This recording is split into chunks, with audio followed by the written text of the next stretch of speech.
Chapter 1. The Betrayal That Shattered Me. Jared stepped out of the cab, exhaling a slow breath as he stared up at the apartment building glowing with warm lights. Laughter and music spilled into the cold night air, a reminder of the celebration happening inside. His boyfriend, Ethan, had insisted on throwing this party, a casual gathering of friends, drinks, and expensive champagne to toast some new work success Jared hadn't fully understood. It should have been a normal night. He adjusted the cuff of his dark sweater, ignoring the anxious flutter in his chest. Things between him and Ethan had been off lately. Distant. Jared had blamed it on stress, long hours, and the occasional sharp remark that had started to slip between them. Still, they had been together for 3 years. Relationships weren't always perfect. As he stepped inside, weaving through clusters of well-dressed guests, Jared felt his stomach twist. He didn't see Ethan immediately, but that wasn't unusual. He was always the center of attention at events like this, effortlessly charming, always knowing the right thing to say. Jared smiled at a few familiar faces, but didn't stop to chat. He wanted to find Ethan. Just a quick hello, a kiss, some reassurance that whatever tension had crept between them was just his own overthinking. Then he saw him. Ethan stood near the balcony doors, the city skyline a blur behind him. His arm was wrapped around someone taller, blonde, undeniably attractive. They were laughing, their bodies close, pressed against each other as if sharing a secret. Jared felt his chest tighten, but he told himself it was nothing. Just a friend. A joke. Ethan was affectionate with people. He always had been. But then, as if the universe to crush the last bit of hope inside him, Ethan leaned in and kissed the man. It wasn't a drunken, meaningless kiss. It wasn't an accident or a misunderstanding. It was deep, lingering, full of intent. Ethan's hand slid into the man's hair, fingers curling with familiarity. The sound around Jared disappeared. His heart pounded against his ribs, a dull, painful rhythm that drowned out the music, the chatter, the clinking glasses. His breath caught in his throat, his body refusing to move, as if freezing in place would somehow make it untrue. But it wasn't untrue. It was happening. Ethan was kissing someone else, and Jared was standing there, watching the man he loved betray him like it was the easiest thing in the world. Someone brushed past him, jostling his shoulder, but he barely noticed. It took a full 10 seconds before his body remembered how to function again, and when it did, it moved without his permission. He was walking forward. Ethan. His voice was quiet, hoarse, barely audible over the music. Ethan broke the kiss, blinking lazily before turning his head. His expression barely changed. No shock, no guilt, just mild annoyance at the interruption. Jared's stomach twisted into a painful knot. "Jared," Ethan said, tone flat, like Jared was an afterthought, an inconvenience. He straightened but didn't step away from the man he'd just been kissing. Jared's pulse roared in his ears. He couldn't look at the stranger, couldn't even process who he was, because all he could see was Ethan, the man who was supposed to love him, standing there with that infuriatingly indifferent look on his face. "What?" Jared swallowed, trying to force his voice to be steady. "What the hell is this?" Ethan sighed, rubbing his forehead as if this whole thing was exhausting for him. "Jared, don't make a scene." "A scene?" The words barely scraped out of his throat. "Are you serious?" Ethan exhaled sharply and finally stepped away from the blonde, but not in the way Jared wanted. Not in a way that said this was a mistake. Instead, he crossed his arms, looking at Jared like he was bored. "You didn't really think this was forever, did you?" Ethan asked, his lips curling with something almost amused. Jared felt like he'd been punched in the stomach. He couldn't move, couldn't breathe. The ground beneath him felt like it was splitting apart. Ethan's gaze flickered past him, scanning the room, completely unfazed. Like he didn't care. Like none of it ever mattered. "I found someone I actually want," Ethan continued, shrugging. There it was, the final blow. Jared was dimly aware that people were staring. Whispers hummed in the background, but all he could focus on was the way Ethan looked at him, like he was disposable. Like 3 years together had meant nothing. His fingers curled into fists at his sides, nails digging into his palms so hard it hurt. He needed to say something. Anything. But what was there left to say? He was already drowning. Ethan didn't wait for a response. With one last glance, he turned away. Just like that. Just left. And Jared. Jared was standing there alone. Someone touched his shoulder. He flinched, barely turning before he saw Ron standing beside him, brows furrowed, concern evident in his warm brown eyes. "Jared," Ron said, voice softer than usual. Jared didn't know how long he'd been there, if he'd seen everything, if he'd just arrived. But something in Ron's face made it clear. He knew. Jared couldn't do this. He needed to get out. Without a word, he turned and walked out of the party, his steps heavy, numbness creeping into his limbs. He didn't see the way Ron immediately followed, weaving through the crowd like he had one priority in the entire world. Outside, the cold air hit Jared like a slap to the face, but it wasn't enough to clear the storm inside him. He felt sick. His chest ached in a way he had never known was possible. He wanted to scream, to break something, to disappear entirely. His breaths came out shaky, uneven, his whole body trembling. Behind him, the door swung open again. Jared didn't need to turn to know who it was. Ron's voice was gentle but unwavering. "I'm taking you home." Jared almost told him to leave. Almost insisted that he was fine. But he wasn't fine. And Ron was still standing there, unwavering, refusing to let him go through this alone. Jared's throat tightened. His body sagged just slightly. And without another word, Ron led him away from the party, away from the wreckage of his broken heart. Chapter 2. Spiraling into the darkness. Jared had always thought heartbreak would be loud, screaming, crying, fists slamming into walls. Instead, it was silent. It was the heavy, crushing emptiness that settled in his chest and refused to leave. Days blurred into each other. The apartment, once shared with Ethan, now felt like a mausoleum. He barely left his bed. The sheets tangled around him, trapping him in a cocoon of exhaustion. He didn't have the energy to untangle them. Didn't have the energy for anything. His phone buzzed on the nightstand. He ignored it. It buzzed again, and again. Jared rolled over and squeezed his eyes shut. If he stayed still enough, maybe his thoughts would stop racing. Maybe he wouldn't think about Ethan's hands in someone else's hair, Ethan's lips on someone else's mouth, Ethan's words, "I found someone I actually want." He wanted to disappear. The texts kept coming. Ron. Jared knew without looking. Ron had been relentless, forcing himself into Jared's orbit ever since the party. He had driven Jared home that night, walked him to the door, and even though Jared had slammed it in his face, Ron had just laughed and said, "I'll see you tomorrow." Jared had thought he was joking. He wasn't. Every single day since, Ron had been there, knocking, texting, calling. Jared ignored all of it. Until one evening, there was no knock, no text. For the first time in over a week, Ron didn't show up. Jared told himself he didn't care. He told himself it didn't matter. Then, at 9 p.m., his door burst open. Jared barely had time to lift his head before Ron strode in, carrying 2 large takeout bags and whistling like he hadn't just broken into someone's home. "What the?"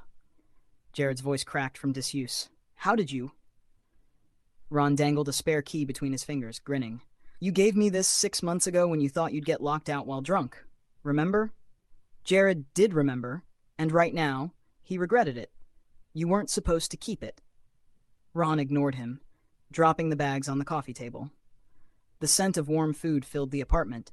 Jared's stomach twisted, not with hunger, but with nausea. He hadn't eaten properly in days. His body had stopped asking for it. Ron plopped down onto the couch, kicking his feet up like he owned the place. "All right, Jared. It's time for your regularly scheduled Ron annoys you until you remember your human session." Jared groaned and pulled the blanket over his head. "Go away." "Can't." Ron's voice was infuriatingly cheerful. "I took a personal oath to ruin your miserable little depression cave." Jared peeked out from the blanket. "I don't need your pity, Ron." Ron didn't even flinch. He just smirked. "Good, because I don't pity you. I just think it's tragic that I have to be the one to remind you that you're actually a great guy." Jared clenched his jaw. "I don't feel like a great guy." "Yeah, well, feelings are dumb." Ron dug into the takeout bag and pulled out a box of fries. "You think I felt like coming here to babysit you?"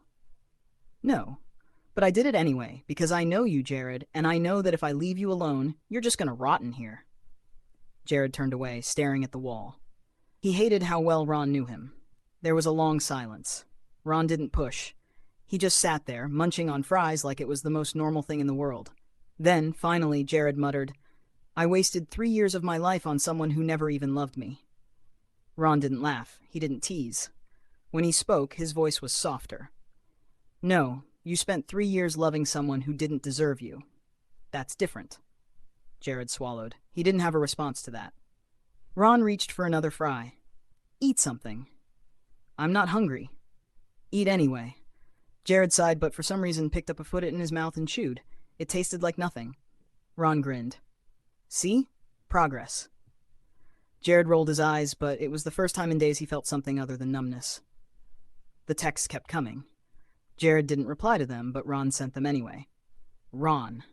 Yo, I saw a guy at the grocery store today who looked like a discount Ethan. I considered punching him on your behalf, but I figured that would be frowned upon. Do not ignore this message. If you do, I'll assume you've been kidnapped by aliens and I'll have no choice but to storm Area 51 to get you back. Hey, it's okay to be sad. Just don't stay there forever, okay? Jared stared at that last message for a long time, and for the first time, he typed back. I don't know how to stop feeling like this. Ron's response was instant. You don't. Not right away. But you let people help. And lucky for you, I'm annoying enough to stick around until you do. Jared let out a breath. And somehow, for the first time in weeks, he didn't feel completely alone. Chapter 3. The Arranged Marriage Offer. Jared had expected his parents to check in on him. Maybe a phone call or an awkwardly worded text asking if he was okay after the breakup. What he hadn't expected was to be summoned to dinner under the vague but urgent excuse of something important.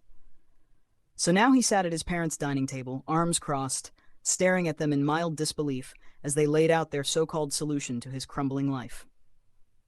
An arranged marriage. With Ron. Jared blinked at them. Then, against all odds, he laughed, a dry, humorless sound. You're kidding. His mother, seated across from him, did not laugh. His father's expression remained unreadable. You think I need a husband when I can barely function as a person? Jared gestured vaguely at himself, at the mess that he was. His eyes were hollow, his hair unkempt, and the dark circles under his eyes were proof that he hadn't had a full night's sleep in weeks. He was a walking disaster, barely holding himself together with duct tape and sheer spite. His mother sighed, setting her utensils down with a quiet clink. We're worried about you, Jared. You won't talk to anyone. You barely leave your apartment. I'm fine, Jared muttered, though the words carried no conviction. No, you're not, his father cut in. And we're not going to sit by and watch you waste away. Jared gritted his teeth. So your solution is to marry me off like I'm a broken appliance that needs replacing? His mother ignored the sarcasm. Ron has always cared about you, and he's willing to help. Jared exhaled sharply. Ron doesn't even like me like that. Are you sure? His father asked, raising an eyebrow. Jared hesitated. That wasn't entirely true, was it? Ron had always been there.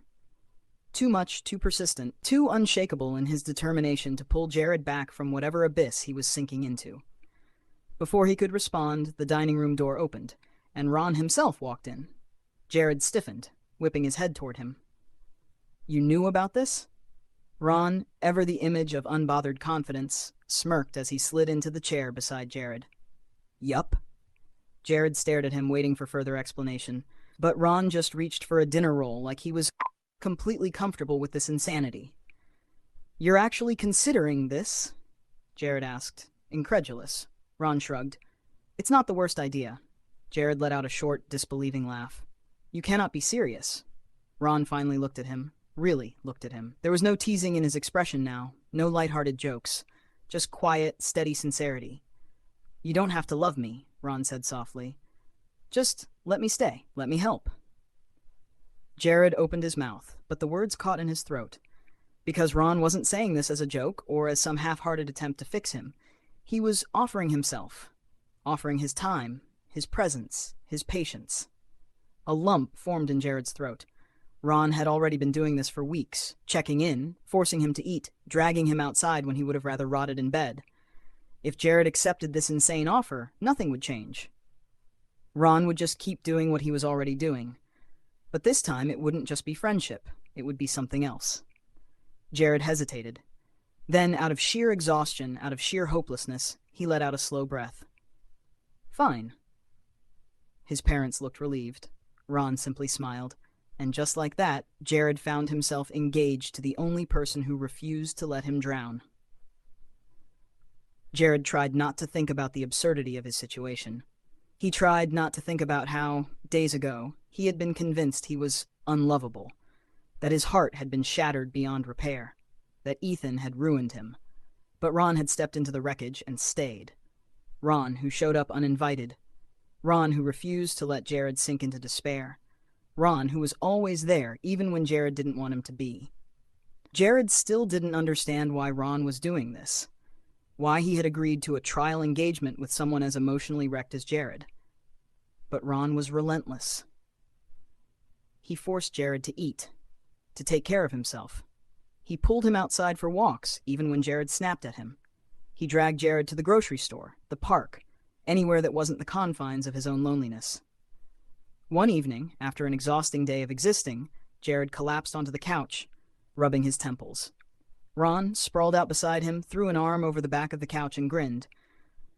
"You know, for a guy who hates me, you sure let me manhandle you into functioning a lot." Jared exhaled a tired laugh. "I don't hate you." Ron nudged his knee playfully. "Aw, that's the nicest thing you've said to me all week." Jared rolled his eyes but didn't move away. Maybe, just maybe, he didn't mind Ron being here. Ethan returns. Jared hadn't seen or spoken to Ethan since the party. He hadn't wanted to, so when he ran into him at a cafe, the encounter felt like a slap to the face. Ethan, looking as polished as ever, barely glanced at him before smirking. "So, I heard you're engaged." Jared's spine stiffened. "None of your business." Ethan chuckled, shaking his head. "Wow, from sobbing in your apartment to a conveniently timed engagement? That's desperate, even for you." Jared clenched his jaw. The words cut deep, but before he could respond, Ron stepped in.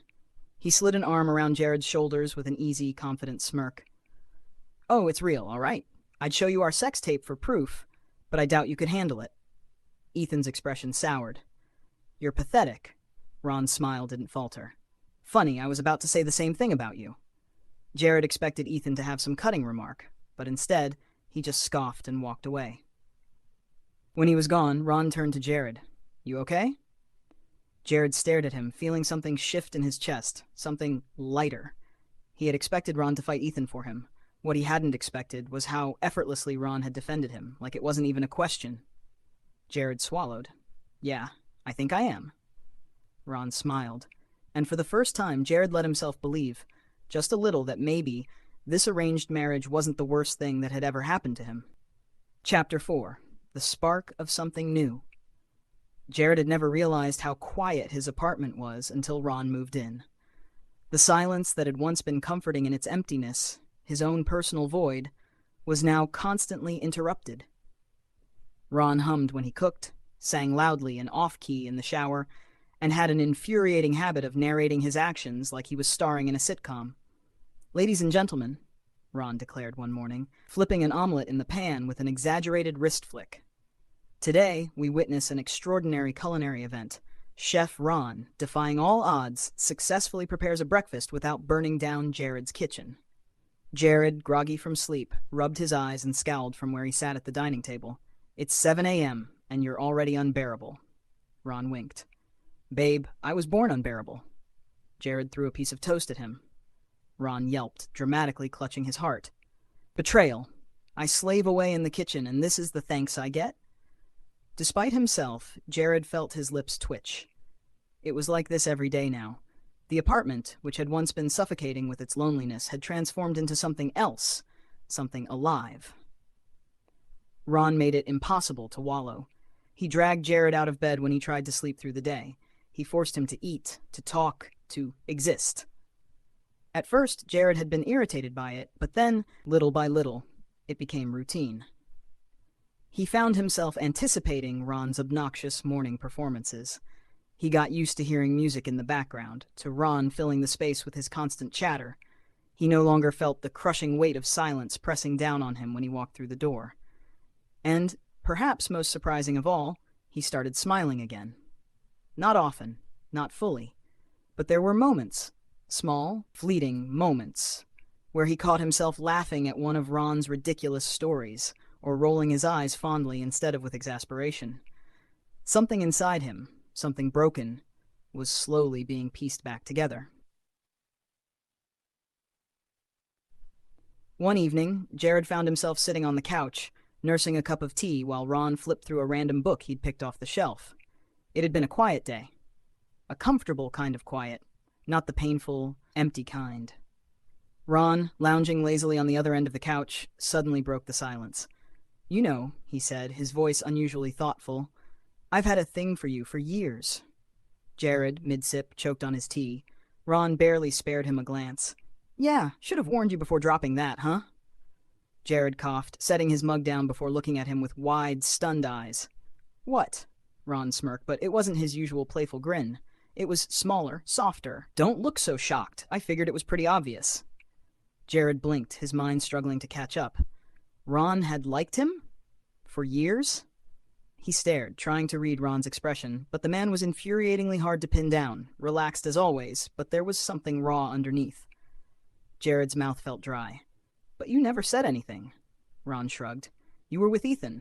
You were in love." Jared's stomach twisted. He thought back to all the times Ron had been there, on the sidelines, watching but never interfering. How had he never noticed? "Why didn't you?" Jared stopped himself. He wasn't sure what he was asking. "Why didn't you fight for me? Why didn't you tell me? Why did you let me waste my time on someone who never really loved me?" Ron chuckled, though there was no humor in it. "Jared, I'm a lot of things, but I'm not an asshole. You were happy, or at least, I thought you were. I wasn't gonna mess with that." Jared swallowed, something shifting inside him. He had always assumed Ron was just Ron, loud, ridiculous, impossible to take seriously. But now, looking at him, really looking at him, he realized there was so much more beneath the surface. And suddenly he wasn't sure how to feel about it. Chapter 5. A Different Kind of Love. The last thing Jared expected when he woke up that morning was for Ron to throw a bag at him and announce, "Pack your things. We're going on a road trip." Jared had blinked at him, still groggy from sleep. "What?" Ron had grinned, unbothered by Jared's confusion. "Road. Trip. You know, the thing where you get in a car, drive somewhere random, and rediscover your will to live." Jared frowned. "I don't." Ron clapped his hands together. "Nope. No arguments. Your trial fiancé is kidnapping you for the weekend. It's already decided." Jared had rolled his eyes, but despite himself, something inside him stirred. A quiet warmth. A whisper of something light and new. So he packed his bag, and they left, breathing again. They drove for hours with no real destination. Ron insisted on taking the scenic routes. Coastal roads where the sky stretched endlessly, and forests that felt like something out of a dream. At first, Jared just watched from the passenger seat, his heart strangely at ease as Ron filled the silence with stories, exaggerated impressions of their mutual friends, and an obnoxiously loud playlist that he refused to turn down. But then, somewhere between the winding roads and the blur of the outside world, Jared started to laugh. It wasn't forced. It wasn't hollow. It was real. Ron caught it immediately. "Oh my God, ladies and gentlemen, it finally happened!" He threw his hands up dramatically, swerving slightly before correcting the wheel. "Jared Hart has laughed. What a historical moment." Jared shoved his shoulder, still chuckling. "Watch the road, idiot." Ron grinned. "Gladly, now that my mission is complete." Jared rolled his eyes, but something inside him felt lighter. Maybe Ron was right. Maybe life wasn't just about pain and heartbreak. Maybe it was still beautiful. Dancing in the rain. That night, they stopped in a quiet little town, staying in a roadside motel that looked like it hadn't been updated since the 90s. It was raining when they stepped outside, the streetlights casting a soft glow on the empty road. Jared pulled his hoodie tighter around him, shivering slightly. "We should head back inside." Ron smirked. "Nah." Jared raised an eyebrow. "Nah?" Ron suddenly grabbed his hand and yanked him forward. Jared stumbled, caught off guard. "What the hell are you?" But then Ron started dancing. Right there, in the middle of the wet pavement, with no music, just the rain and the sound of their laughter. Jared's heart skipped. "You're insane," he muttered, but he didn't pull away. Ron grinned. "You need to loosen up. When was the last time you did something just for fun?" Jared hesitated. "Too long." He exhaled, and then just for a moment he let go. They spun around in the rain, their hands linked, their clothes soaked. Ron dipped him dramatically at one point, causing Jared to yelp before dissolving into laughter. It felt ridiculous. It felt free. And as Ron pulled him close again, his grin softer now, Jared felt something shift. For the first time he wondered, could he love Ron? Ethan's jealousy. When they returned home, Jared barely had time to unpack before there was a knock at his door. He opened it without thinking, and there stood Ethan. Jared's stomach twisted, but not with longing, not with pain, just irritation. Ethan's expression was a mix of anger and something possessive. "So it's true?" he scoffed. "You're actually engaged to Ron?" Jared sighed. "What do you want, Ethan?" Ethan crossed his arms. "I want to understand how you went from sobbing over me to shacking up with someone else in a matter of weeks." Jared stiffened. "You don't get to judge me." Ethan laughed, shaking his head. "It's pathetic, Jared. You're just settling because you can't handle being alone." A few weeks ago, those words would have destroyed him. But now, Jared just felt tired. For the first time, he didn't break. Instead, he straightened his shoulders and met Ethan's gaze with unshaken confidence. "I'm done," he said simply. Ethan frowned. "What?" "I'm done being your backup plan. Done being the guy you discard and then expect to still be waiting for you." Jared exhaled slowly, feeling the last of his old self finally slip away. "You made your choice, Ethan, and now I'm making mine." Ethan scoffed, but Jared could see the flicker of something in his eyes. Regret, maybe, or the realization that he had lost something he could never get back. Jared didn't wait for another word. He shut the door in Ethan's face. When he turned around, Ron was there. Leaning casually against the wall, arms crossed, eyes filled with something unreadable. Jared swallowed. "You heard all that?" Ron shrugged. "Enough of it." Jared hesitated. He had been so certain of himself a minute ago, but now, with Ron standing there, looking at him like that, he felt exposed. But Ron didn't tease him. He didn't gloat. He just stepped forward, and then without hesitation, Jared kissed him. It wasn't desperate or rushed. It was tentative, soft, real. And for the first time in forever, Jared wasn't thinking about Ethan. He was thinking about Ron. Just Ron. Chapter 6. Choosing Happiness. Jared had always believed that love was supposed to be grand, dramatic, and all-consuming, that it was something fought for, something that came with fireworks and impossible odds. But real love? It was Ron. It was waking up to his ridiculous singing, to his bad jokes and exaggerated impressions of strangers they passed on the street. It was never feeling like he had to prove his worth, never questioning if he was enough. Because to Ron, he always had been. Jared sat on the couch, watching as Ron dramatically flipped through a wedding planning book, muttering about how expensive flowers were. "You're seriously worried about flowers?" Jared teased, leaning back against the cushions. Ron sighed, flipping the book shut and tossing it onto the table. "Listen, I just think it's a scam. Like, why do we need 50 white roses? Are we summoning a Victorian ghost?" Jared chuckled, shaking his head. Ron turned to him then, a lazy smirk curling at his lips. "So does this mean I win the Jared Love lottery?" Jared rolled his eyes, but he was smiling. "Yeah, you idiot," he said, nudging Ron's knee with his own. "You win." A wedding full of love. Their wedding wasn't extravagant. It wasn't a grand ballroom affair or some dramatic elopement in another country. It was small, intimate, warm. A handful of close friends, Jared's parents, Ron's sister, who made an inappropriate toast about how she always knew her brother was whipped. The venue was nothing fancy, just a small outdoor ceremony under a canopy of lights, the air filled with the scent of late spring flowers. But it was perfect. Jared stood across from Ron, his hands slightly shaky, not from nerves, but from the overwhelming certainty that he had made the right choice. Ron, ever the same, beamed at him, like Jared had just given him the best gift in the world. When the vows were exchanged, Jared felt his throat tighten. Ron's words weren't flowery or rehearsed. They were simple. Honest. "I've been in love with you since the first time I saw you trip over your own feet at a coffee shop. You thought no one noticed, but I did. And somehow every day since then, I've found more reasons to love you." Didn't cry. Okay, maybe a little. And then Ron kissed him in front of everyone in front of the world, like he was something precious, like he had always been meant to be Ron's.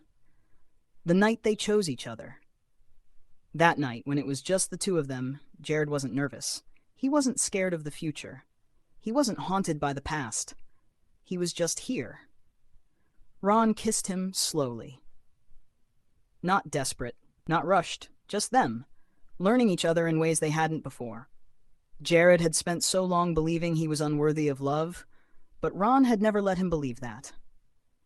Now, in the quiet of their room, with their hands tangled together, Jared let himself believe, because Ethan had left him broken, but Ron had loved him whole.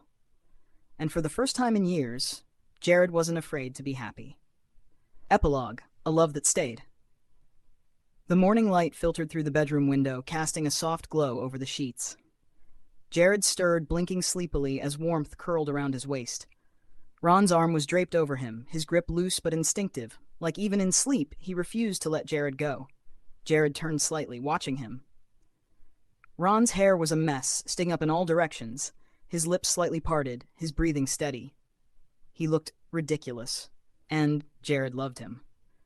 The realization wasn't sudden, it hadn't been for a long time. Love with Ron wasn't a lightning strike or a chaotic storm. It was steady, warm, always there. Jared reached out, brushing his fingers against Ron's cheek. Ron grumbled, but didn't wake. Instead, he shifted closer, burying his face in Jared's neck with a sigh. Jared chuckled softly. "You're such a clingy sleeper." Ron, half asleep, muttered, "You love it." Jared didn't argue. Happiness after everything. Their life together wasn't perfect, but it was theirs. There were still moments when Jared hesitated, when the past tried to creep in, whispering old insecurities. But Ron always saw him. He never let Jared fall too deep into his thoughts. He made every day lighter. Mornings were filled with dumb arguments over coffee. Afternoons were spent going on impulsive adventures because Ron never liked sitting still. Evenings were spent tangled together on the couch, Ron talking too much, Jared pretending to be annoyed but secretly loving every second. Jared had once thought he'd never be whole again, but Ron had never let him believe that for long. Now, as Jared lay in bed, with Ron's warmth beside him and the world still quiet, he let out a slow breath. He didn't regret a thing. Ethan had broken him, but Ron had been there to love him back to life. And now? Now, he was finally truly happy.